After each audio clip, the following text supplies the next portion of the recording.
È fuori pericolo, ma in queste ore in sala operatoria nell'ospedale Santa Chiara di Trento, Guido Trevisan, il 46enne originario di Noale che ieri pomeriggio è stato travolto da una valanga sulla catena del Lagorai, insieme ad Arianna Sittoni, trentenne del posto, che però non ce l'ha fatta. Il suo corpo è stato recuperato questa mattina dall'elisoccorso con il supporto degli operatori della stazione Bassa Valsugana del soccorso alpino.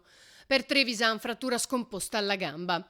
I due erano partiti verso l'ora di pranzo per salire sulla vetta, pochi chilometri più in quota rispetto al rifugio Malga Caldenave sulla Marmolada, gestito da Trevisan e distrutto nel 2020 da una slavina.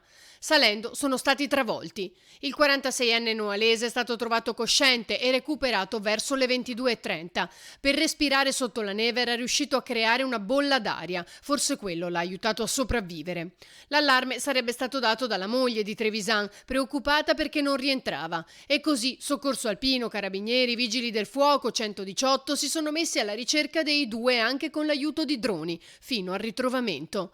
La trentenne lo scorso 3 luglio aveva scritto un post intenso sulla tragedia in Marmolada, in cui hanno perso la vita 11 persone, mentre lei stava arrampicando non distante dal luogo dell'incidente.